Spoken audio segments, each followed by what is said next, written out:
ಸ್ನೇಹಿತರೆ, ಎಲ್ರಿಗೂ ಕೂಡ ಇಂದಿನ ತರಗತಿಗೆ ಸ್ವಾಗತ.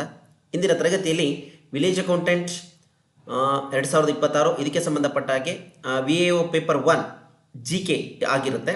ಪೇಪರ್ 2 ಬಂದು ಆಲ್ರೆಡಿ ನಿಮಗೆ ಗೊತ್ತು, ಕಮ್ಯುನಿಕೇಷನ್ ಸಂವಹನ ಪತ್ರಿಕೆ ಆಗಿರುತ್ತೆ. ಕನ್ನಡ, ಇಂಗ್ಲೀಷ್ ಮತ್ತು ಕಂಪ್ಯೂಟರ್ನ ಒಳಗೊಂಡಿರುವಂಥದ್ದು. ಪೇಪರ್ 1 ಏನಂತಂದರೆ ಪ್ರಚಲಿತ ಘಟನೆಗಳು, ಪಂಚಾಯತ್ ರಾಜ್ ವ್ಯವಸ್ಥೆ, ಸಂವಿಧಾನದ ವಿಧಿಗಳು, ಇತಿಹಾಸ, ವಿಜ್ಞಾನ, ಈ ರೀತಿ ಪ್ರಶ್ನೋತ್ತರಗಳು, 1 or 2 ಪ್ರಶ್ನೆಗಳು, ಒಂದಷ್ಟು ಪ್ರಶ್ನೆಗಳು, ಮೆಂಟಲ್ ಎಬಿಲಿಟಿ ಪ್ರಶ್ನೆಗಳು ಕೂಡ ಬರಬಹುದಾಗಿದೆ. ಹಾಗಾಗಿ ನೋಡ್ತಾ ಹೋಗೋಣ ಬನ್ನಿ. ಇದರಲ್ಲಿ VAO ಪರೀಕ್ಷೆಗಾಗಿ ತಿಳಿಯಲೇಬೇಕಾಗಿರ್ತಕ್ಕಂಥ ಪ್ರಮುಖಾಂಶಗಳನ್ನು ಇದು ಈ ವಿಡಿಯೋ ಒಳಗೊಂಡಿದೆ. ಸ್ನೇಹಿತರೆ, ಪಂಚಾಯತ್ ರಾಜ್ ವ್ಯವಸ್ಥೆ, ಆ ವ್ಯವಸ್ಥೆ ಹೇಗೆ ಇರುತ್ತೆ, ಅಲ್ಲಿನ ಸ್ಥಳೀಯ ಸರ್ಕಾರಗಳ ಕಾರ್ಯಗಳೇನಾಗಿರ್ತವೆ. ಸ್ಥಳೀಯ ಸರ್ಕಾರಗಳು ಅಂದರೆ ಗ್ರಾಮ ಪಂಚಾಯತಿ, ಜಿಲ್ಲಾ ಪಂಚಾಯತಿ, ತಾಲೂಕ್ ಪಂಚಾಯತಿ. ಇಲ್ಲಿ ನಾವು ಗ್ರಾಮ ಪಂಚಾಯತಿ ಸಂಬಂಧಪಟ್ಟಂಥ ವಿಚಾರಗಳನ್ನ ನೋಡ್ತಾ ಹೋಗೋಣ ಬನ್ನಿ. ಚುನಾವಣೆಗೆ ಸಂಬಂಧಪಟ್ಟಂಥ ಕೆಲವೊಂದು ವಿಧಿಗಳು, ಎಲ್ಲ ಒಂದು ವಿಚಾರಗಳನ್ನು, ಮತ್ತು ಪಂಚಾಯತ್ ರಾಜ್ ವ್ಯವಸ್ಥೆಯ ಉದ್ದೇಶಗಳು, ಈ ರೀತಿ ಪ್ರಶ್ನೆಗಳು ಪ್ರಮುಖವಾಗಿರ್ತಕ್ಕಂಥ ಆಯ್ದ ಪ್ರಶ್ನೋತ್ತರಗಳ ವಿವರಣೆ ಆಗಿರುತ್ತೆ. ಒಂದೊಂದಾಗಿ ತಿಳ್ಕೊಳ್ತಾ ಹೋಗೋಣ ಬನ್ನಿ. ಯಾಕೆ ಅಂತಂದರೆ ಕಳೆದ ವರ್ಷದಲ್ಲಿ ಪಂಚಾಯತ್ ರಾಜ್, ಗ್ರಾಮ ಪಂಚಾಯತಿ ವ್ಯಾಪ್ತಿಗೆ ಸಂಬಂಧಪಟ್ಟಾಗಿ ಏನೆಲ್ಲ ಪ್ರಶ್ನೆಗಳನ್ನ ಕೇಳಿದ್ದಾರೆ, ಜೊತೆಗೆ ಸಂವಿಧಾನ, ಯಾಕೆ ಅಂತಂದರೆ ಒಂದಷ್ಟು ವಿಧಿಗಳನ್ನು ಕೂಡ ನಾವು ತಿಳ್ಕೊಳ್ಬೇಕಾಗುತ್ತೆ. ಆ ಒಂದು ನಿಟ್ಟಿನಲ್ಲಿ ಈ ಒಂದು ವಿಡಿಯೋ ಸ್ನೇಹಿತರೆ ನೋಡ್ತಾ ಹೋಗೋಣ ಬನ್ನಿ. ಆಲ್ರೆಡಿ ಇದಕ್ಕಿಂತ ಮುಂಚೆ ಒಂದು ಕನ್ನಡ ಸಂವಹನ ಪತ್ರಿಕೆಗೆ ಸಂಬಂಧಪಟ್ಟ ಹಾಗೆ ಒಂದು ವಿಡಿಯೋವನ್ನು ಅಪ್ಲೋಡ್ ಮಾಡಿದ್ದೀನಿ. ಅದರಲ್ಲಿ ನೋಡಿ, ಕನ್ನಡ ಸಂವಹನ ಪತ್ರಿಕೆಗೆ ತುಂಬ ಪ್ರಮುಖವಾಗಿರ್ತಕ್ಕಂಥ ಪ್ರಶ್ನೋತ್ತರಗಳನ್ನು, ಆಯ್ದ ಪ್ರಶ್ನೋತ್ತರಗಳನ್ನು, ಇಂದಿನ ಪರೀಕ್ಷೆಗಳಲ್ಲಿ ಏನೆಲ್ಲ ಪ್ರಶ್ನೆಗಳನ್ನ ಕೇಳಿದ್ದಾರೆ ಅನ್ನೋ ಆಧಾರದ ಮೇಲೆ ಆ ಒಂದು ವಿಡಿಯೋವನ್ನು ಮಾಡಿಕೊಟ್ಟಿದ್ದೀನಿ. ಅದನ್ನು ನೋಡಿ ಅಂತ ಹೇಳ್ತಾ ಇಂದಿನ ತರಗತಿಗೆ ಹೋಗೋಣ ಬನ್ನಿ. ಗ್ರಾಮ ಸಭೆಗೆ ಸದಸ್ಯರಾಗಲು ನಿಗದಿಪಡಿಸಿರುವ ವಯಸ್ಸು. ಒಂದು ಗ್ರಾಮ ಸಭೆ ಅಂತಂದರೆ ಆ ಗ್ರಾಮ ಸಭೆಗೆ ಸದಸ್ಯರಾಗಬೇಕು ಅಂತಂದರೆ ವಯಸ್ಸು ಎಷ್ಟಾಗಿರಬೇಕು ಅಂತೇಳಿ, 25 ವರ್ಷಗಳು ಮತ್ತು ಮೇಲ್ಪಟ್ಟು, 18 ವರ್ಷಗಳು ಮತ್ತು ಮೇಲ್ಪಟ್ಟು, 21 ವರ್ಷಗಳು ಮತ್ತು ಮೇಲ್ಪಟ್ಟು, 30 ವರ್ಷಗಳು ಮತ್ತು ಮೇಲ್ಪಟ್ಟು ಅಂತೇಳಿ 18 ವರ್ಷಗಳು ಮತ್ತು ಮೇಲ್ಪಟ್ಟು ಇದ್ರೆ ನೀವು ಗ್ರಾಮ ಸಭೆಯ ಸದಸ್ಯರಾಗ್ಬೋದು. ಗ್ರಾಮ ಸಭೆಗೆ, ಓಕೆನಾ, ಗ್ರಾಮ ಪಂಚಾಯತ್ ಸದಸ್ಯರಲ್ಲ, ಗ್ರಾಮ ಸಭೆಗೆ ನೀವು ಸದಸ್ಯರಾಗ್ಬೋದಾಗಿದೆ. ಇಲ್ಲಿ ಗ್ರಾಮ ಪಂಚಾಯತಿ ಸದಸ್ಯರು ಬೇರೆ, ಎಲೆಕ್ಟೆಡ್ ಬಾಡಿ ಬೇರೆ. ನೀವು ಒಂದು ಗ್ರಾಮ ಸಭೆನ ಕರೀತಾ ಇದ್ದಾರೆ ಅಂದರೆ ಅದು ಗ್ರಾಮ ಸಭೆಗೆ ನೀವು ಮೆಂಬರ್ ಆಗಿ ಕೂಡ ಹೋಗ್ಬೋದಾಗಿದೆ.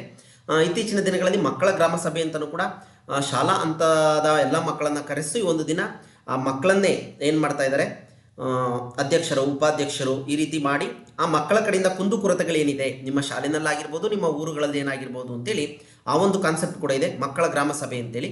ಆ ಪಾಯಿಂಟನ್ನು ಕೂಡ ತಿಳ್ಕೊಂಡಿರಿ. ಯಾಕೆಂದರೆ ಮಕ್ಕಳ ಗ್ರಾಮ ಸಭೆಯ ಉದ್ದೇಶಗಳು ಏನಾಗಿರುತ್ತೆ ಅಂತಲೂ ಕೂಡ ಪ್ರಶ್ನೆಗಳು ಬರಬಹುದಾಗಿದೆ. 18 ವರ್ಷ ಮೇಲ್ಪಟ್ಟವರು ಈ ಗ್ರಾಮ ಸಭೆ ಸದಸ್ಯರಾಗ್ಬೋದು, ಆದರೆ ಮಕ್ಕಳ ಗ್ರಾಮ ಸಭೆಯಲ್ಲಿ ಎಲ್ಲ ಶಾಲಾ ಮಕ್ಕಳು ಭಾಗವಹಿಸಬಹುದಾಗಿದೆ. ಓಕೆನಾ. ಇದಾದ ನಂತರ ಗ್ರಾಮೀಣ ಸ್ಥಳೀಯ ಸರ್ಕಾರದ ಪ್ರಾಥಮಿಕ ಘಟಕ ಎಂದರೆ, ಗ್ರಾಮೀಣ ಸ್ಥಳೀಯ ಸರ್ಕಾರದ ಪ್ರಾಥಮಿಕ ಘಟಕ ಏನು? ಗ್ರಾಮ ಪಂಚಾಯತಿನ, ಗ್ರಾಮ ಸಭೆನ, ತಾಲೂಕು ಪಂಚಾಯತಿನ, ಜಿಲ್ಲಾ ಪಂಚಾಯತಿನ ಅಂತೇಳಿ. ಇಲ್ಲಿ ಗ್ರಾಮ ಪಂಚಾಯತಿ ಅಂತಕ್ಕಂಥದ್ದು ಸ್ಥಳೀಯ ಸರ್ಕಾರ. ಸ್ಥಳೀಯ ಸರ್ಕಾರ ಅಂದರೆ ನೀವು ಚೆನ್ನಾಗಿ ಮನಸ್ಸಿಟ್ಕೊಳ್ಳಿ, ಗ್ರಾಮ ಪಂಚಾಯತಿ, ತಾಲೂಕು ಪಂಚಾಯತಿ, ಜಿಲ್ಲಾ ಪಂಚಾಯತಿ, ಅದರಲ್ಲಿ ಸ್ಥಳೀಯ ಪ್ರಾಥಮಿಕ ಘಟಕ ಯಾವುದು ಅಂತಂದರೆ ಗ್ರಾಮ ಪಂಚಾಯತಿ ಆಗಿರುತ್ತೆ. ಓಕೆನಾ. ಇಲ್ಲಿ ಕನ್ಫ್ಯೂಸ್ ಆಗೋದು ಬೇಡ, ಗ್ರಾಮ ಸಭಾ ಅಂತೇಳಿ, ಗ್ರಾಮ ಪಂಚಾಯತಿ. ನೆಕ್ಸ್ಟು, ಈ ಕೆಳಕಂಡ ಯಾವ ಪ್ರಾತಿನಿಧಿಕ ಸಂಸ್ಥೆಗಳಲ್ಲಿ ಮಹಿಳೆಯರಿಗೆ ಮೀಸಲಾತಿ ಒದಗಿಸಲಾಗಿದೆ? ಓಕೆನಾ. ಮಹಿಳೆಯರಿಗೆ ರಿಸರ್ವೇಷನ್ ಯಾವ ಒಂದು ಪ್ರಾತಿನಿಧಿಕ ಸಂಸ್ಥೆಯಲ್ಲಿ ಒದಗಿಸಲಾಗಿದ್ದಾರೆ ಅಂತೇಳಿ. ಲೋಕಸಭೆನ, ರಾಜ್ಯ ವಿಧಾನಸಭೆನ, ಕ್ಯಾಬಿನೆಟ, ಪಂಚಾಯತ್ ರಾಜ್ ಘಟಕಗಳು. ಪಂಚಾಯತ್ ರಾಜ್ ಘಟಕಗಳು ಅಂದರೆ ಇದರಲ್ಲಿ ಎಲ್ಲವೂ ಬರುತ್ತೆ. ಗ್ರಾಮ ಪಂಚಾಯತಿ, ZP, GP, ಗ್ರಾಮ ಪಂಚಾಯತ್ ಅಂತೇಳಿ. ಇದರಲ್ಲಿ ಪಂಚಾಯತ್ ರಾಜ್ ಘಟಕಗಳು, ಇದಕ್ಕೆ ಲೋಕಸಭೆ ಮತ್ತು ರಾಜ್ಯಸಭೆ, ವಿಧಾನಸಭೆ, ಲೋಕಸಭೆ, ರಾಜ್ಯಸಭೆ, ವಿಧಾನಸಭೆ ಮಹಿಳೆಯರಿಗೆ ಮೀಸಲಾತಿ ಒದಗಿಸುವ ಕುರಿತು 2010ರಲ್ಲಿ ಮಂಡಿಸಲಾಗಿದೆ. ಮಹಿಳೆಯರಿಗೂ ಕೂಡ ಮೀಸಲಾತಿ ಕೊಡಬೇಕು ಅಂತೇಳಿ.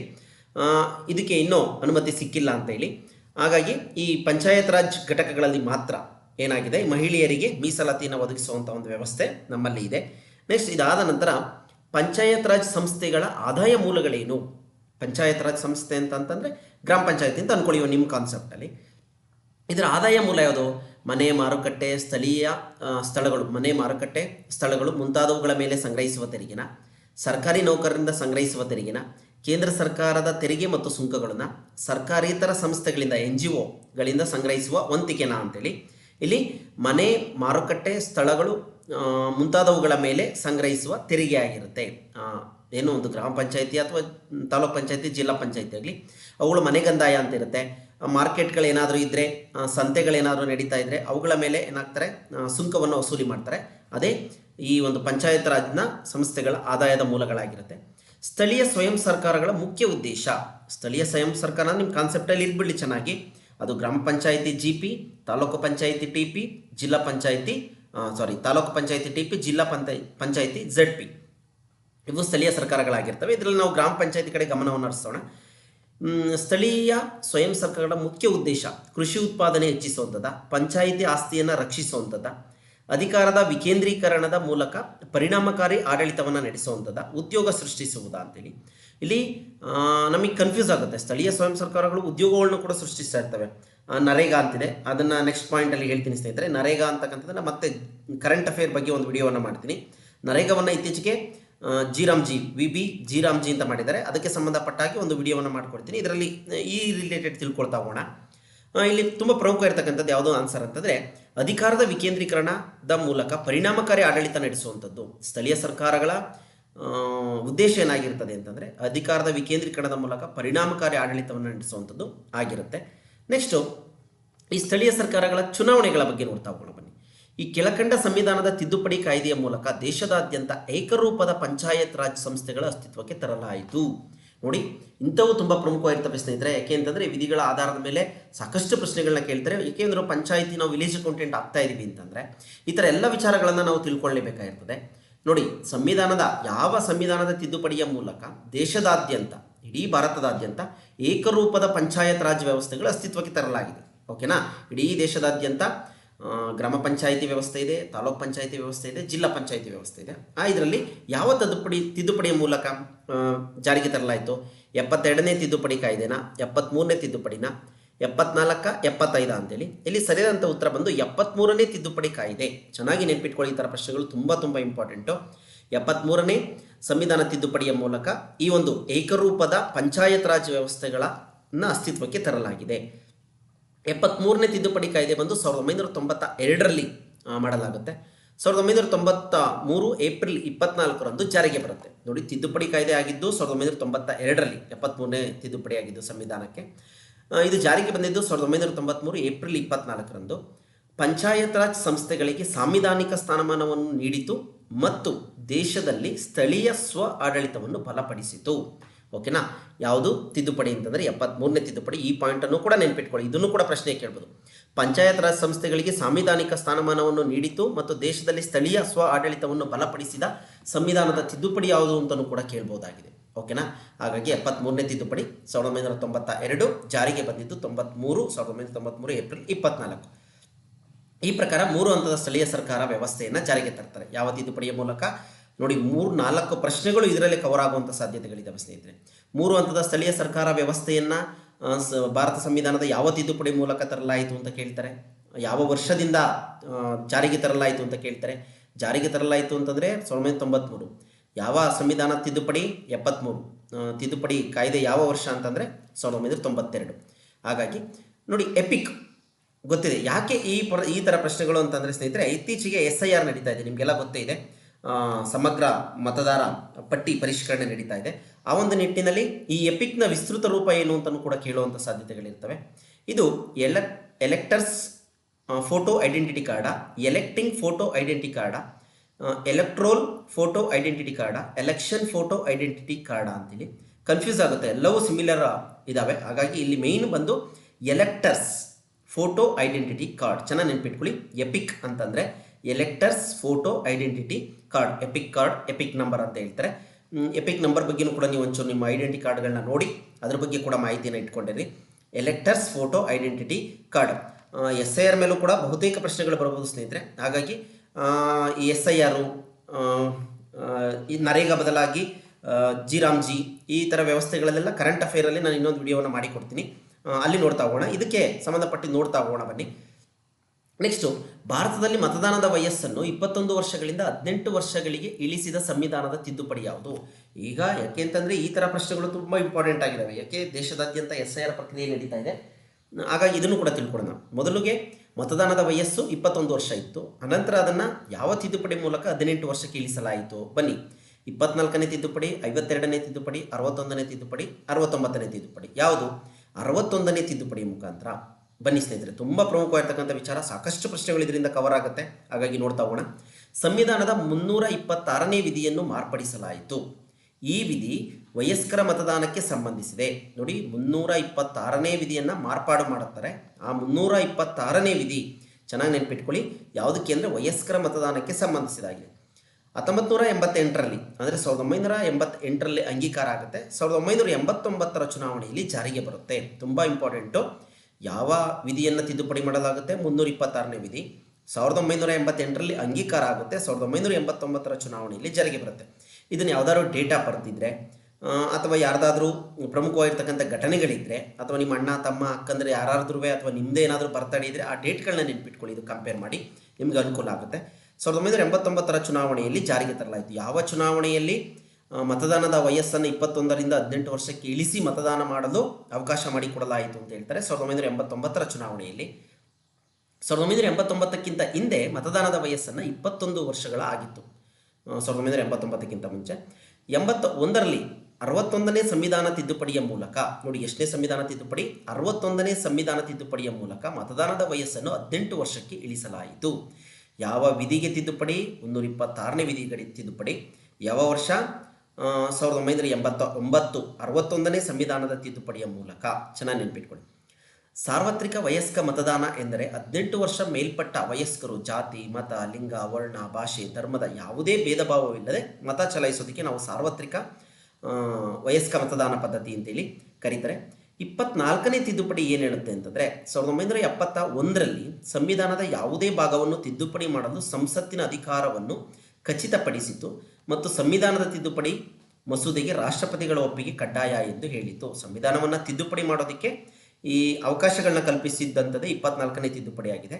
ಆ ತಿದ್ದುಪಡಿಯನ್ನು ಮಾಡಿದ್ಮೇಲೆ ಲೋಕಸಭೆ, ರಾಜ್ಯಸಭೆ ಎರಡೂ ಸದನಗಳಿಂದ ಒಪ್ಪಿಗೆಯನ್ನು ಪಡ್ಕೊಂಡು ಅಥವಾ ಎರಡೂ ಸದನಗಳ ಆಧಾರದ ಮೇಲೆ ಅದೇನಾದರೂ ಅಂಗೀಕಾರ ಆಯಿತು ಅಂದರೆ ಅದು ರಾಷ್ಟ್ರಪತಿಗಳ ಅಂಕಿತವನ್ನು ಪಡ್ಕೊಂಡ್ರೆ ಅದು ತಿದ್ದುಪಡಿ ಅಕ್ಸೆಪ್ಟ್ ಆಗುತ್ತೆ.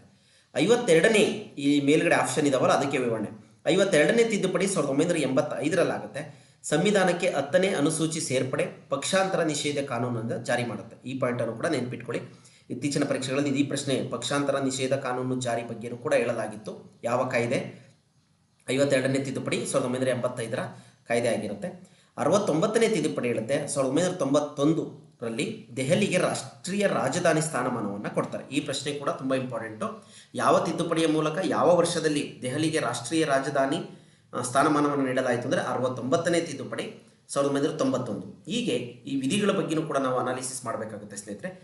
ಅದರಲ್ಲೂ ನಾವು ಇಲ್ಲಿ ವೋಟಿಗೆ ಸಂಬಂಧಪಟ್ಟ ಆಗಿರೋದ್ರಿಂದ ಆ ಒಂದು ಕಾನ್ಸೆಪ್ಟ್ ಕೂಡ ಚೆನ್ನಾಗಿ ತಿಳ್ಕೊಳ್ಳಿ. ಇದಾದ ನಂತರ ಸಾರ್ವತ್ರಿಕ ವಯಸ್ಕ ಮತದಾನವು ಈ ತತ್ವವನ್ನು ಆಧರಿಸಿದೆ. ವಯಸ್ಕ ಮತದಾನ ಪದ್ಧತಿ ಆಲ್ರೆಡಿ ಹೇಳಿದ್ವಿ. 18 ವರ್ಷ ತುಂಬಿದವರು, ಚೆನ್ನಾಗಿ ನೆನ್ಪಿಟ್ಕೊಳ್ಳಿ ಇನ್ನೊಂದ್ಸಲ, 61ನೇ ತಿದ್ದುಪಡಿ ಮೂಲಕ 21 ವರ್ಷ ಇದ್ದಂಥ ವೋಟಿಂಗ್ ಏಜನ್ನು 18 ವರ್ಷಕ್ಕೆ ಇಳಿಸ್ತೀವಿ. ಚೆನ್ನಾಗಿ ನೆನ್ಪಿಟ್ಕೊಳ್ಳಿ. 1989. ಇದಾದ ನಂತರ ಸಾರ್ವತ್ರಿಕ ವಯಸ್ಕ ಮತದಾನವು ಈ ತತ್ವವನ್ನು ಆಧರಿಸಿದೆ. ಅದು ಸಮಾನತೆನ, ಸ್ವಾತಂತ್ರ್ಯನ, ಸಾರ್ವಭೌಮತ್ವನ, ಸಮಾಜವಾದನ. ಓಕೆನಾ? ನೋಡ್ರಪ್ಪ, ಇಲ್ಲಿ ಪ್ರಶ್ನೆ. ಈಗ ನೀವು ಒಂದು ಓಟ್ ಹಾಕ್ತಿದ್ದೀರಾ ಅಂದರೆ ಅದು ಯಾವ ತತ್ವದ ಓಟು? ಎಲ್ಲರಿಗೂ ಕೂಡ ಹೇಳಿದ್ದೀವಿ ಆಲ್ರೆಡಿ. ಯಾವುದೇ ಜಾತಿ, ಲಿಂಗ, ಧರ್ಮ ಯಾವುದೇ ಭೇದ ಭಾವ ಇಲ್ಲದೆ ನಾವು ವೋಟ್ ಮಾಡೋದಕ್ಕೆ ಸಾರ್ವತ್ರಿಕ ವಯಸ್ಕ ಮತದಾನ ಅಂತೀವಿ. ಯಾವ ತತ್ವವನ್ನು ಆಧರಿಸಿದೆ ಅಂದರೆ ಅದು ಸಮಾನತೆಯ ತತ್ವವನ್ನು ಆಧರಿಸಿದೆ. ಸಾರ್ವತ್ರಿಕ ವಯಸ್ಕ ಮತದಾನ ಅಂದರೆ ಆಲ್ರೆಡಿ ಹೇಳಿದ್ದೀವಿ, 18 ವರ್ಷ ಮೇಲ್ಪಟ್ಟ. 61ನೇ ತಿದ್ದುಪಡಿ ವಯಸ್ಕರು ಜಾತಿ, ಮತ, ಲಿಂಗ, ವರ್ಣ, ಭಾಷೆ ಭೇದ ಭಾವ ಇಲ್ಲದೆ ಮತ ಚಲಾಯಿಸುವಂಥದ್ದು. 89ಕ್ಕಿಂತ ಹಿಂದೆ ಮತದಾನದ ವಯಸ್ಸು 21 ವರ್ಷ ಆಗಿತ್ತು. 1989ರಲ್ಲಿ 61ನೇ ಸಂವಿಧಾನದ ತಿದ್ದುಪಡಿಯ ಮೂಲಕ ಮತದಾನದ ವಯಸ್ಸನ್ನು 18 ವರ್ಷಕ್ಕೆ ಇಳಿಸಲಾಯಿತು. ಚೆನ್ನಾಗಿ ಒತ್ತಿ ಹೇಳ್ತಾ ಇದ್ದೀನಿ, ನೆನ್ಪಿಟ್ಕೊಳ್ಳಿ. ಕೆಳಗೆ ನೀಡಿರುವ ಎಲ್ಲ ಹೇಳಿಕೆಗಳನ್ನು ಓದಿರಿ. 61ನೇ ಸಂವಿಧಾನದ ತಿದ್ದುಪಡಿ ಕಾಯ್ದೆಯು ಮತದಾನದ ಕನಿಷ್ಠ ವಯಸ್ಸನ್ನು 21 ವರ್ಷಗಳಿಂದ 18 ವರ್ಷಗಳಿಗೆ ಇಳಿಸಿತು. ಸ್ಥಳೀಯ ಸಂಸ್ಥೆಗಳಿಗೆ ಚುನಾವಣೆಗಳನ್ನು ರಾಜ್ಯ ಚುನಾವಣಾ ಆಯೋಗಗಳು ನಡೆಸುತ್ತವೆ. ಕರ್ನಾಟಕದ ಮುನ್ಸಿಪಲ್ ಕಾರ್ಪೊರೇಷನ್ ಕಾಯ್ದೆ 1986ರಲ್ಲಿ ಜಾರಿಗೆ ಬಂದಿತ್ತು ಅಂತೇಳಿ. ಇಲ್ಲಿ ಎ ಸರಿನಾ ಬಿ ಸರಿನಾ ಅಂತ ಹೇಳ್ತಾರೆ. ಎ ಮತ್ತು ಬಿ ಎರಡೂ ಸರಿ. ಆಲ್ರೆಡಿ ನಿಮಗೆ ಇದ್ರ ಬಗ್ಗೆ ಸಾಕಷ್ಟು ವಿವರಣೆಯನ್ನು ತಿಳ್ಕೊಂಡಿದ್ರಿ. ಏಕೆಂದರೆ ಸ್ನೇಹಿತರೆ, ಈ ಥರ ಪ್ರಶ್ನೆಗಳನ್ನ ನೀವು ಅನಾಲಿಸಿಸ್ ಮಾಡ್ತಾ ಹೋದರೆ ಈ ಆಧಾರದ ಮೇಲೆ ಇನ್ಯಾವುದಾದ್ರೂ ಪ್ರಶ್ನೆಗಳನ್ನ ಕೇಳಿದ್ರೆ, ಅನಂತ ಜ್ಞಾನಧಾರ ಚಾನೆಲ್ನಲ್ಲಿ ನಾನು ಈ ಥರ ವಿಚಾರವನ್ನು ತಿಳ್ಕೊಂಡಿದ್ದೆ, ಅಲ್ಲಿ ಮತದಾನದ ವಯಸ್ಸನ್ನು 18 ವರ್ಷಗಳಿಗಿಂತ 21 ವರ್ಷದಿಂದ 18 ವರ್ಷಕ್ಕೆ ಇಳಿಸುವಂಥ ಒಂದು ವಿಚಾರವನ್ನು ಹೇಳಿದರು. 1989ರಲ್ಲಿ 61ನೇ ತಿದ್ದುಪಡಿ ಅಂತ ಈ ಎಲ್ಲ ಬಂದಂಥ ಸಂದರ್ಭದಲ್ಲಿ ಈ ಥರ ಪ್ರಶ್ನೆಗಳು ಒಂದಕ್ಕೊಂದು ಲಿಂಕ್ ಸಿಗ್ತಾ ಹೋಗ್ತವೆ ಸ್ನೇಹಿತರೆ. ಹಾಗಾಗಿ ನೆಕ್ಸ್ಟು ಈ ಕೆಳಗೆ ನೀಡಿರುವ ಎಲ್ಲ ಹೇಳಿಕೆಗಳನ್ನು ಓದಿರಿ ಅಂತ ಮತ್ತಿನ್ನೊಂದು ಇದು ಕನಿಷ್ಠ ಕೂಲಿ ಕಾಯ್ದೆ ಏಕೆಂತಂದರೆ ಒಬ್ಬ ವಿಲೇಜ್ ಅಕೌಂಟೆಂಟ್ ಆಗಿ ನಾವು ಈ ಕೂಲಿ ಕಾಯ್ದೆ ಬಗ್ಗೆನೂ ಕೂಡ ತಿಳ್ಕೊಂಡಿರಬೇಕಾಗಿರುತ್ತೆ. ಕನಿಷ್ಠ ಕೂಲಿ ಕಾಯ್ದೆಯು 1948ರಲ್ಲಿ ಜಾರಿಗೆ ಬಂದಿತ್ತು. 86ನೇ ಸಂವಿಧಾನದ ತಿದ್ದುಪಡಿ ಕಾಯ್ದೆ ಮೂಲಕ 11ನೇ ಮೂಲಭೂತ ಕರ್ತವ್ಯವನ್ನು ಸೇರಿಸಲಾಯಿತು. ಒಟ್ಟು ಮೂಲಭೂತ ಕರ್ತವ್ಯಗಳು ಸ್ನೇಹಿತರೆ 11 ಇದ್ದಾವೆ. ಆ 11ನೇ ಮೂಲಭೂತ ಕರ್ತವ್ಯ ಯಾವುದು ಅಂತೇಳಿ ಕಮೆಂಟ್ ಮುಖಾಂತರ ತಿಳಿಸ್ಕೊಡಿ ನೀವು. 1947ರ ಡಿಸೆಂಬರ್ 13ರಂದು ಧ್ಯೇಯ ನಿರ್ಣಯವನ್ನು ಮಂಡಿಸಲಾಯಿತು. ಭಾರತ ಸಂವಿಧಾನದ 352ನೇ ವಿಧಿಯು ರಾಜ್ಯ ತುರ್ತು ಪರಿಸ್ಥಿತಿಗೆ ಸಂಬಂಧಪಟ್ಟಿದೆ. ಈ ಮೇಲಿನ ಹೇಳಿಕೆಗಳಿಗೆ ಸಂಬಂಧಿಸಿದಂತೆ ಸರಿಯಾದ ಆಯ್ಕೆಯನ್ನು ಆರಿಸಿ ಅಂತೇಳಿ ಕಳೆದ ಇದರಲ್ಲೂ ಕೂಡ ಈ ತುರ್ತು ಪರಿಸ್ಥಿತಿಯ ಬಗ್ಗೆ ಒಂದು ಪ್ರಶ್ನೆ 2024ರ ವಿಲೇಜ್ ಅಕೌಂಟೆಂಟಲ್ಲಿ ಕೇಳಿದರು ಸ್ನೇಹಿತರೆ. ಇದರಲ್ಲಿ ಹೇಳಿಕೆ 1 ಸರಿನಾ 2 ಸರಿನಾ ಎಲ್ಲ ಸರಿನಾ ಅಂತ ಹೇಳಿ ಕೇಳಿದ್ದಾರೆ. ಇಲ್ಲಿ 2 ಹೇಳಿಕೆಗಳು ಮಾತ್ರ ಸರಿಯಾಗಿದ್ದಾವೆ. ಯಾವುದು ಅಂದರೆ ಬಿ ಹೇಳಿಕೆ, ಗ್ರೀನ್ ಕಲರಲ್ಲಿ ಕೊಟ್ಬಿಟ್ಟಿದ್ದೀನಿ ಸ್ನೇಹಿತರೆ, ನೋಡ್ಕೊಳ್ಳಿ. 86ನೇ ಸಂವಿಧಾನದ ತಿದ್ದುಪಡಿ ಕಾಯ್ದೆಯು 2002ರ ಮೂಲಕ 11ನೇ ಮೂಲಭೂತ ಕರ್ತವ್ಯವನ್ನು ಸೇರಿಸಲಾಯಿತು. ಯಾವುದು 11ನೇ ಮೂಲಭೂತ ಕರ್ತವ್ಯ ಅಂತಂದರೆ 6ರಿಂದ 14 ವರ್ಷದ ಮಕ್ಕಳಿಗೆ ಉಚಿತ ಮತ್ತು ಕಡ್ಡಾಯ ಶಿಕ್ಷಣವನ್ನು ಜಾರಿಗೊಳಿಸುತ್ತೆ. 21A ವಿಧಿಯ ಅನ್ವಯ. ಚೆನ್ನಾಗಿ ನೆನಪಿಟ್ಕೊಳ್ಳಿ. ಈ ವಿಧಿಗಳ ಬಗ್ಗೆ ಮುಂದೆ ಇನ್ನೊಂದು ಸ್ವಲ್ಪ ಎಕ್ಸ್ಪ್ಲೈನ್ ಮಾಡ್ತೀನಿ ನೋಡಿ. ಚೆನ್ನಾಗಿ 86ನೇ ಸಂವಿಧಾನದ ತಿದ್ದುಪಡಿ ಕಾಯ್ದೆ 2002 ಈ ಮೂಲಕ 11ನೇ ಮೂಲಭೂತ ಕರ್ತವ್ಯ ಯಾವುದು, ಒಟ್ಟು 11 ಮೂಲಭೂತ ಕರ್ತವ್ಯಗಳಿದಾವೆ. ಅದರಲ್ಲಿ 11ನೇದು ಯಾವುದು ಅಂತಂದರೆ ಉಚಿತ ಮತ್ತು ಕಡ್ಡಾಯ ಶಿಕ್ಷಣ 6ರಿಂದ 14 ವರ್ಷದ ಮಕ್ಕಳಿಗೆ ವಿಧಿ 21A ಪ್ರಕಾರ. ಇನ್ನು ಸಿ ಏನಂತಂದರೆ 1947 ಜನವರಿ 22ರಂದು 1947 ಡಿಸೆಂಬರ್ 13 ಅಂತ ಕೊಟ್ಟಿದ್ದಾರೆ. ಜನವರಿ 22ರಂದು ಧ್ಯೇಯ ನಿರ್ಣಯವನ್ನು ಮಂಡಿಸಲಾಯಿತು. 1949 ನವೆಂಬರ್ 26ರಲ್ಲಿ ಅಳವಡಿಕೆ. ಭಾರತ ಸಂವಿಧಾನದ 356ನೇ ವಿಧಿಯು ರಾಜ್ಯ ತುರ್ತು ಪರಿಸ್ಥಿತಿಗೆ ಸಂಬಂಧಿಸಿದೆ. ನೋಡಿ, ರಾಜ್ಯ ತುರ್ತು ಪರಿಸ್ಥಿತಿಗೆ ಸಂಬಂಧ ಇಲ್ಲಿ 352 ಕೊಟ್ಬಿಟ್ಟಿದ್ದಾರೆ. ರಾಜ್ಯ ತುರ್ತು ಪರಿಸ್ಥಿತಿಗೆ ಸಂಬಂಧಪಟ್ಟಿದ್ದು 356ನೇ ವಿಧಿಯಾಗಿರುತ್ತೆ. ನೆಕ್ಸ್ಟು ಈ ಕೆಳಗಿನ ಹೇಳಿಕೆಗಳಲ್ಲಿ ಟ್ರೂ ಆರ್ ಫಾಲ್ಸ್ ಅಂತ ಹೇಳ್ತಾರೆ ಅಥವಾ ಯಾವುದು ಸರಿ ಅಂತ ಹೇಳಿ. ಹಣಕಾಸಿನ ಮಸೂದೆಯನ್ನು ಮೊದಲು ರಾಜ್ಯಸಭೆಯಲ್ಲಿ ಮಂಡಿಸಬೇಕು. ಲೋಕಸಭೆ ಮತ್ತು ರಾಜ್ಯಸಭೆಗಳೆರಡೂ ಸಂವಿಧಾನದ ತಿದ್ದುಪಡಿ ಅಧಿಕಾರವನ್ನು ಹೊಂದಿವೆ. ಸಂಸತ್ತು 2 ಅಥವಾ ಅದಕ್ಕಿಂತ ಹೆಚ್ಚು ರಾಜ್ಯಗಳಿಗೆ ಒಂದೇ ಉಚ್ಚ ನ್ಯಾಯಾಲಯದ ಸ್ಥಾಪನೆ ಮಾಡುವ ಅಧಿಕಾರವನ್ನು ಹೊಂದಿದೆ. ಸಂಸತ್ತು ಅಂದರೆ ಅದು ಲೋಕಸಭೆ ರಾಜ್ಯಸಭೆ ಎರಡೂ ಕೂಡ ಆಗಿರುತ್ತೆ. ಸಚಿವರು ವೈಯಕ್ತಿಕವಾಗಿ ರಾಷ್ಟ್ರಪತಿಯವರಿಗೆ ಜವಾಬ್ದಾರರಾಗಿರುತ್ತಾರೆಯೇ ಹೊರತು ಸಾಮೂಹಿಕ ಲೋಕಸಭೆಗಲ್ಲ ಅಂತ ಇದ್ದಾವೆ. ಇದರಲ್ಲಿ ಯಾವುದು ಸರಿ ಯಾವುದು ತಪ್ಪು ಅಂತೇಳಿ ಇಲ್ಲಿ ಬಿ ಮತ್ತು ಸಿ ಮಾತ್ರ ಸರಿ ಸ್ನೇಹಿತರೆ. ಹಣಕಾಸು ಮಸೂದೆಯನ್ನು ಮೊದಲು ಲೋಕಸಭೆಯಲ್ಲಿ ಮಂಡಿಸಬೇಕಾಗುತ್ತೆ, ರಾಜ್ಯಸಭೆಯಲ್ಲಿ ಅಲ್ಲ. ಲೋಕಸಭೆ ರಾಜ್ಯಸಭೆಗಳೆರಡೂ ಕೂಡ ಸಂವಿಧಾನ ತಿದ್ದುಪಡಿ ಮಾಡ್ತಕ್ಕಂಥ ಅಧಿಕಾರವನ್ನು ಹೊಂದಿದ್ದಾವೆ. ನೋಡಿ, ಇವುಗಳ ಮೇಲೂ ಕೂಡ ಪ್ರಶ್ನೆಯನ್ನು ಕೇಳ್ತಾರೆ. ಹಾಗಾಗಿ ಆಯ್ದ ಪ್ರಶ್ನೆಗಳನ್ನ ಇಲ್ಲಿ ಕೊಡುವಂಥ ಪ್ರಯತ್ನ ಸ್ನೇಹಿತರೆ. ಈ ಎರಡೂ ಸದನಗಳಲ್ಲಿ ಸಂವಿಧಾನ ತಿದ್ದುಪಡಿಯ ಅಧಿಕಾರವನ್ನು ಮಾಡುವಂಥ ಅಧಿಕಾರವನ್ನು ಹೊಂದಿದ್ದಾವೆ. ಸಂಸತ್ತು ಅಂದರೆ ಪಾರ್ಲಿಮೆಂಟ್ ಅದು 2 ಅಥವಾ ಅದಕ್ಕಿಂತ ಹೆಚ್ಚು ರಾಜ್ಯಗಳಿಗೆ ಒಂದೇ ಉಚ್ಚ ನ್ಯಾಯಾಲಯದ ಸ್ಥಾಪನೆ ಮಾಡುವ ಅಧಿಕಾರವನ್ನು ಹೊಂದಿದೆ. ಈಶಾನ್ಯ ರಾಜ್ಯಗಳು ಅಂತ ಹೇಳ್ತೀವಲ್ಲ, ಅರುಣಾಚಲ್ ಪ್ರದೇಶ, ಅಸ್ಸಾಂ, ಮಿಜೋರಾಂ, ನಾಗಾಲ್ಯಾಂಡ್ ಅಂತ ಕಡೆ ಏನಾಗಿದ್ದಾವೆ, 2 ರಾಜ್ಯಗಳಿಗೆ ಒಂದೊಂದೇ ಹೈಕೋರ್ಟ್ಗಳನ್ನ ಏನು ಮಾಡಿದ್ದಾರೆ, ಸ್ಥಾಪನೆಯನ್ನು ಮಾಡಿದ್ದಾರೆ. ನೆಕ್ಸ್ಟು ಸಚಿವರು ವೈಯಕ್ತಿಕ ರಾಷ್ಟ್ರಪತಿಯವರಿಗೆ ಜವಾಬ್ದಾರರಾಗಿರುತ್ತೆ ಹೊರತು ಸಾಮೂಹಿಕ ಲೋಕಸಭೆಗಲ್ಲ. ಇದು ತಪ್ಪಾದಂಥ ಹೇಳಿಕೆ ಆಗಿರುತ್ತೆ. ಇದು ರಾಷ್ಟ್ರಪತಿಯವ್ರಿಗೆ ಅವರೇನು ಜವಾಬ್ದಾರಿ ಆಗಿರೋದಿಲ್ಲ, ಮಂತ್ರಿ ಮತ್ತು ಅವರ ಕ್ಯಾಬಿನೆಟ್ ಇದಕ್ಕೆ ಜವಾಬ್ದಾರರಾಗಿರ್ತಾರೆ. ಬಿ ಮತ್ತು ಸಿ ಮಾತ್ರದಲ್ಲಿ ಸರಿಯಾಗಿರ್ತವೆ.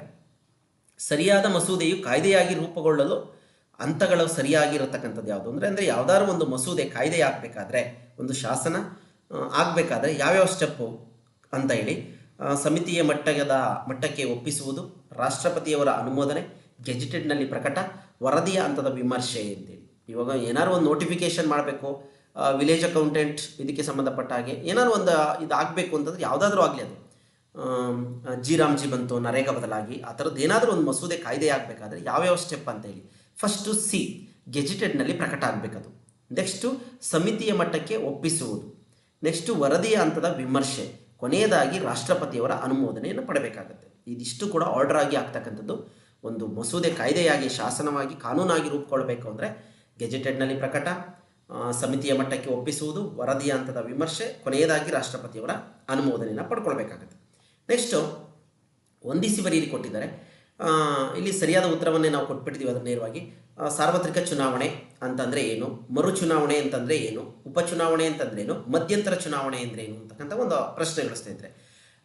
ಚುನಾವಣೆ ಬಗ್ಗೆ ನಾವು ತಿಳ್ಕೊಳ್ಬೇಕಾಗಿರೋದ್ರಿಂದ ಸಾರ್ವತ್ರಿಕ ಚುನಾವಣೆ ಅಂತಂದರೆ ನಿಯತಕಾಲಿಕವಾಗಿ ನಡೆಯುವ ಚುನಾವಣೆಗಳು.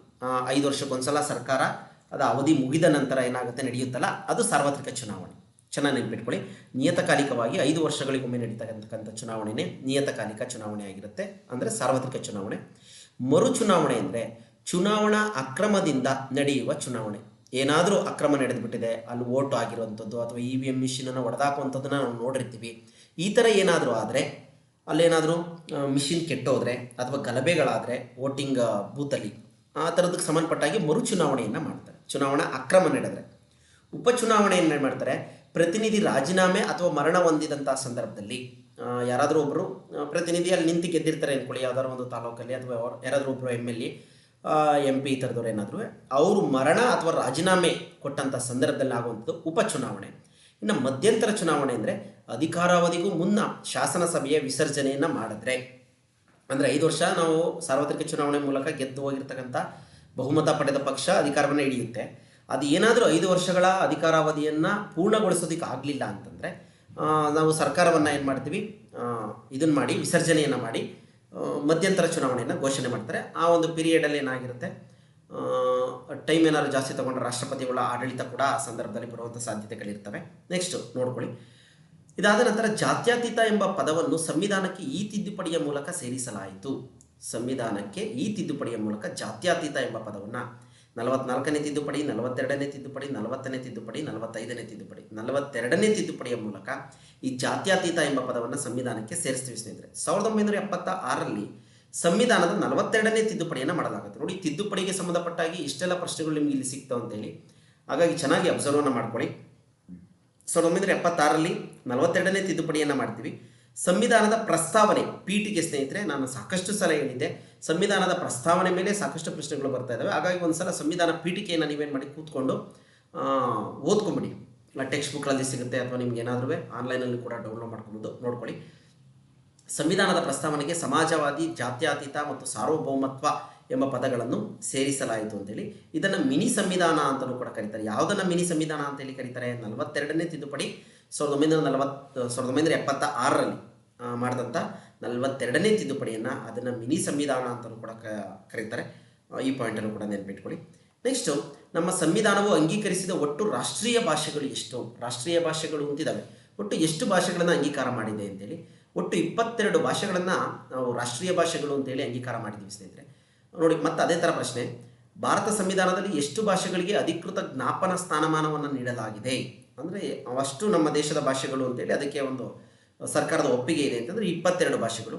8ನೇ ಶೆಡ್ಯೂಲ್ಡ್ ಆರ್ಟಿಕಲ್ 344A ಮತ್ತು 351ರಂತೆ 22 ಭಾಷೆಗಳಿಗೆ ಅಧಿಕೃತ ಸ್ಥಾನಮಾನವನ್ನು ನೀಡಲಾಗಿದೆ.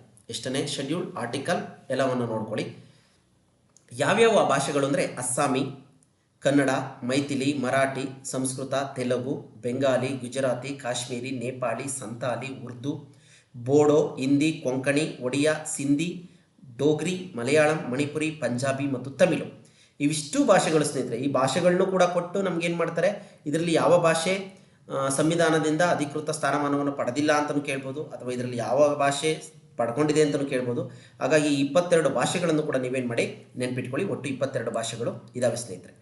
ಓಕೆನಾ? ನೆಕ್ಸ್ಟ್, ಇದಾದ ನಂತರ ಭಾರತ ಸಂವಿಧಾನದಲ್ಲಿ ಧಾರ್ಮಿಕ ಸ್ವಾತಂತ್ರ್ಯ ಹಕ್ಕನ್ನು ಇಲ್ಲಿ ವಿವರಿಸಲಾಗಿದೆ. ಧಾರ್ಮಿಕ ಒಂದು ಧರ್ಮಕ್ಕೆ ಸಂಬಂಧಪಟ್ಟ ಹಾಗೆ ಆ ಧರ್ಮ ಆಚರಣೆ ಮಾಡ್ತಕ್ಕಂಥ ಸ್ವಾತಂತ್ರ್ಯವನ್ನು ಎಲ್ಲಿ ವಿವರಿಸಲಾಗಿದೆ ಅಂತೇಳಿ 14ರಿಂದ 18ನೇ ವಿಧಿನ, 19ರಿಂದ 22ನೇ ವಿಧಿನ, 23ರಿಂದ 24ನ ವಿಧಿನ, 25ರಿಂದ 28ನೇ ವಿಧಿನ ಅಂತೇಳಿ ಇಲ್ಲಿ 25ರಿಂದ 28ನೇ ವಿಧಿಯವರೆಗೆ ಏನು ಮಾಡಿದ್ದಾರೆ, ಈ ಧಾರ್ಮಿಕ ಸ್ವಾತಂತ್ರ್ಯದ ಹಕ್ಕುಗಳ ಬಗ್ಗೆ ವಿವರಿಸಿದ್ದಾರೆ ಸ್ನೇಹಿತರೆ.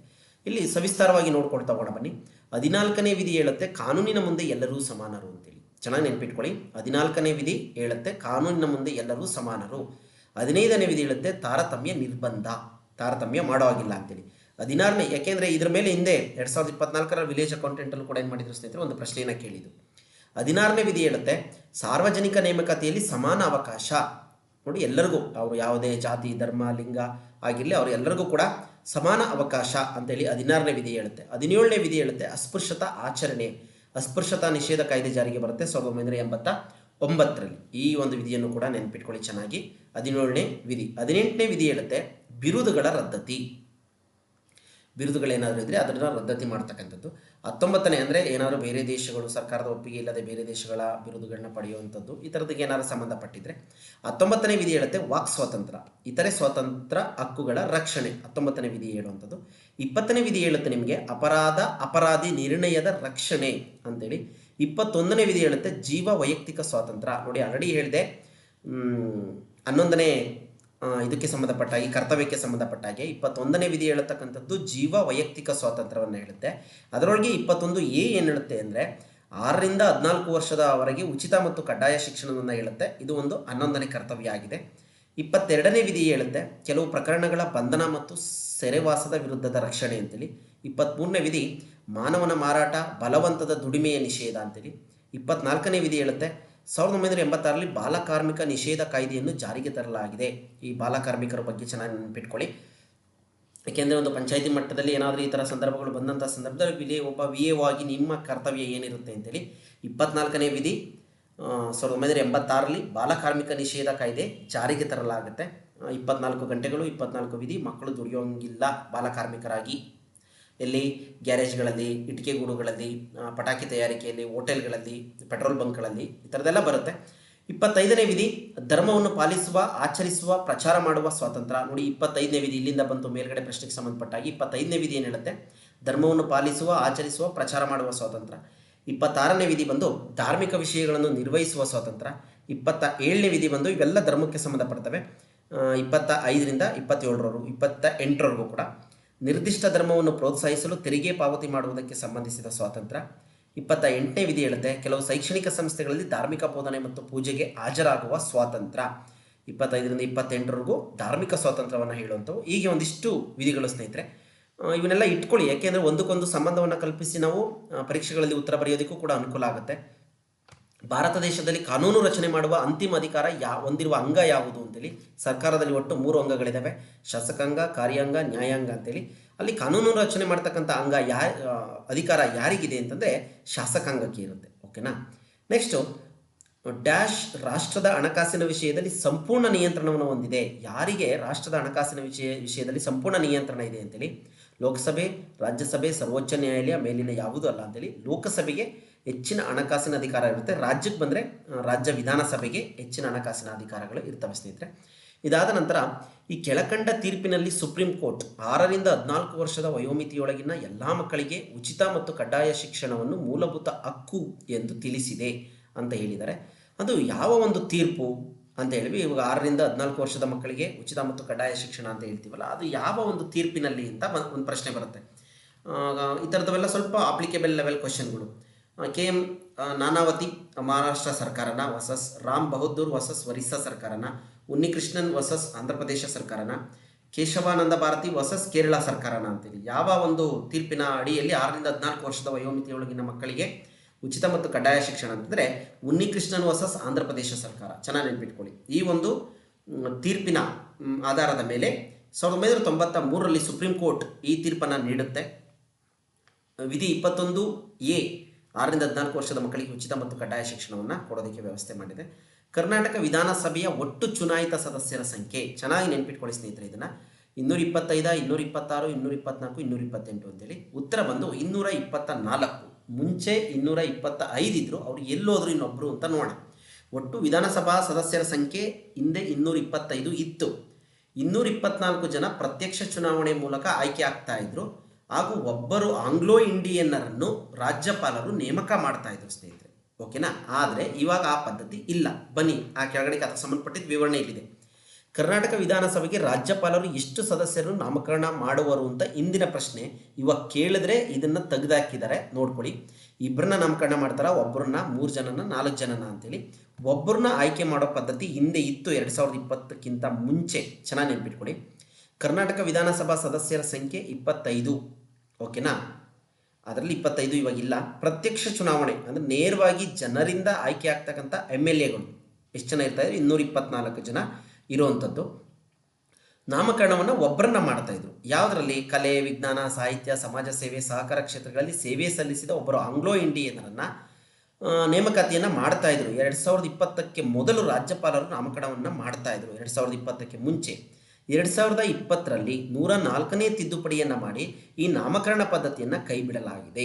ಹಾಗಾಗಿ ಇವಾಗ ಇರ್ತಕ್ಕಂಥವ್ರು 224 ಜನರು. ಚೆನ್ನಾಗಿ ನೆನ್ಪಿಟ್ಕೊಳ್ಳಿ, ಈ ಪಾಯಿಂಟು ಕೇಳುವಂಥ ಸಾಧ್ಯತೆಗಳಿದ್ದಾವೆ ಇದ್ರ ಮೇಲೆ. 2020 104ನೇ ತಿದ್ದುಪಡಿ ನಾಮಕರಣ ಪದ್ಧತಿಯನ್ನು ರಾಜ್ಯಸಭೆಗೆ ರಾಜ್ಯಪಾಲರು ಮಾಡ್ತಕ್ಕಂಥ ಒಬ್ಬರು ನಾಮಕರಣ ಮಾಡುವಂಥ ಒಂದು ವ್ಯವಸ್ಥೆಯನ್ನು ಕೈ ಬಿಡಲಾಗಿದೆ. ಇದಾದ ನಂತರ ಜನತಾ ನ್ಯಾಯಾಲಯಗಳು, ಲೋಕ್ ಅದಾಲತ್ ಅಸ್ತಿತ್ವಕ್ಕೆ ಬಂದದ್ದು. ಜನತಾ ನ್ಯಾಯಾಲಯಗಳು ಅಂತ ಕರಿತೀವಿ, ಲೋಕ್ ಅದಾಲತ್ ಅಂತ. ಅದು ಯಾಕೆ ಯಾವಾಗ ಅಸ್ತಿತ್ವಕ್ಕೆ ಬಂದಿತ್ತು ಅಂತೇಳಿ 1984, 85, 86, 88 ಅಂತೇಳಿ 1985ರಲ್ಲಿ ಈ ಲೋಕ ಅದಾಲತ್ ಅಥವಾ ಜನತಾ ನ್ಯಾಯಾಲಯಗಳು ಅಂತಕ್ಕಂಥವು ಅಸ್ತಿತ್ವಕ್ಕೆ ಬರ್ತವೆ ಸ್ನೇಹಿತರೆ. ಏನಕ್ಕೆ ಇವು ಬರ್ತವೆ ಅಂತಂದರೆ, ನ್ಯಾಯ ವಿತರಣೆಯ ವಿಳಂಬ ಮತ್ತು ವೆಚ್ಚವನ್ನು ತಪ್ಪಿಸಲು ಏನಾಗ್ತವೆ ಈ ಒಂದು ಲೋಕ ಅದಾಲತ್ ಏನು ಮಾಡ್ತವೆ. ಯಾಕೆಂದರೆ ಕೋರ್ಟಲ್ಲೇ ತೀರ್ಮಾನ ಆದಂಥ ಸಂದರ್ಭದಲ್ಲಿ ತುಂಬ ದಿನಗಳು ಎಳ್ಕೊಳ್ತಾ ಹೋಗುತ್ತೆ, ವರ್ಷಾನುಗಟ್ಟಲೆ ಎಳ್ಕೊಂಡು ಹೋಗುತ್ತೆ ಆ ಕೇಸು. ಜೊತೆಗೆ ವೆಚ್ಚ ಕೂಡ ಹೆಚ್ಚಾಗ್ತಾ ಹೋಗುತ್ತೆ. ಹಾಗಾಗಿ ಶೀಘ್ರ ಮತ್ತು ಕಡಿಮೆ ವೆಚ್ಚದಲ್ಲಿ ಇತ್ಯರ್ಥಪಡಿಸಲು ಇರುವ ನ್ಯಾಯಾಲಯಗಳಾಗಿದ್ದಾವೆ ಈ ಲೋಕ ಅದಾಲತ್ ಅಥವಾ ಜನತಾ ನ್ಯಾಯಾಲಯಗಳು. ಒಂದು ನಿರ್ದಿಷ್ಟ ಪ್ರಕರಣದಲ್ಲಿ ಭಾಗಿಯಾದ ಇಬ್ಬರು ವ್ಯಕ್ತಿಗಳ ನಡುವಿನ ವಿವಾದವನ್ನು ರಾಜಿ ಸಂಧಾನದ ಮೂಲಕ ಇತ್ಯರ್ಥಪಡಿಸುವುದೇ ಲೋಕ ಅದಾಲತ್. ನೋಡಿ, ಇದಿಷ್ಟು ಕೂಡ ಲೋಕ ಅದಾಲತ್ಗೆ ಸಂಬಂಧಪಟ್ಟಿದ್ದು 1985ರಲ್ಲಿ ಜಾರಿಗೆ ಬರುತ್ತೆ. ಇದರ ಒಂದು ಉದ್ದೇಶ ಮತ್ತು ಲಕ್ಷಣಗಳೆಲ್ಲ ಇಲ್ಲಿ ಸಿಕ್ಕಿದವು ಪಾಯಿಂಟು. ಇನ್ನು ಮೂಲಭೂತ ಹಕ್ಕುಗಳ ರಕ್ಷಿಸುವವರು ಯಾರು ಅಂತೇಳಿ ಸಂವಿಧಾನನ, ನ್ಯಾಯಾಂಗನ, ಶಾಸಕಾಂಗನ, ಕಾರ್ಯಾಂಗನ ಅಂತ. ಶಾಸಕಾಂಗ ಕಾರ್ಯಾಂಗ ಅಂತ ಬರೋದಿಲ್ಲ. ಹಾಗಾದರೆ ಸಂವಿಧಾನನ, ನ್ಯಾಯಾಂಗನ ಯಾರು ಅಂತೇಳಿ, ನ್ಯಾಯಾಂಗ ಮೂಲಭೂತ ಹಕ್ಕುಗಳನ್ನು ರಕ್ಷಿಸ್ತಕ್ಕಂಥವ್ರು ನ್ಯಾಯಾಂಗ ಆಗಿರ್ತಾರೆ. ಸಂವಿಧಾನ ಅಂತ ತಪ್ಪಾಗಿ ಅರ್ಥ ಮಾಡ್ಕೊಳ್ಳೋದು ಬೇಡ.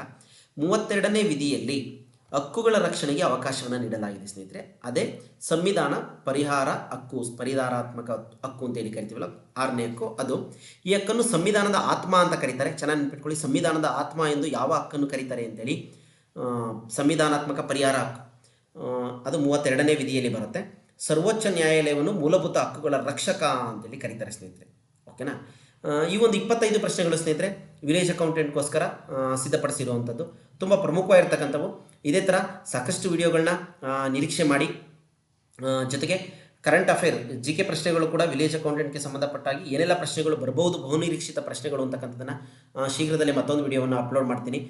ಜೊತೆಗೆ ಕನ್ನಡ ಸಂವಹನ ಪತ್ರಿಕೆಗೆ ಸಂಬಂಧಪಟ್ಟ ಹಾಗೆ ಇತ್ತೀಚೆಗೆ ಒಂದು ವಿಡಿಯೋವನ್ನು ಅಪ್ಲೋಡ್ ಮಾಡಿದ್ದೀನಿ. ಅಥವಾ ನೀವು ಕಮೆಂಟ್ ಮುಖಾಂತರವನ್ನು ತಿಳಿಸ್ಕೊಡಿ, ಅಥವಾ ಇದೇ ವಿಡಿಯೋದ ಡಿಸ್ಕ್ರಿಪ್ಷನಲ್ಲಿ ಕೂಡ ಹಾಕಿರ್ತೀನಿ, ನೋಡಿ ಅಂತ ಹೇಳ್ತಾ ಮತ್ತೊಮ್ಮೆ ಸ್ನೇಹಿತರೆ, ನೀವು ಇನ್ನೂ ನಮ್ಮ ಚಾನಲ್ನ ಸಬ್ಸ್ಕ್ರೈಬ್ ಮಾಡಿಲ್ಲ ಅಂದರೆ ಸಬ್ಸ್ಕ್ರೈಬ್ ಮಾಡಿ.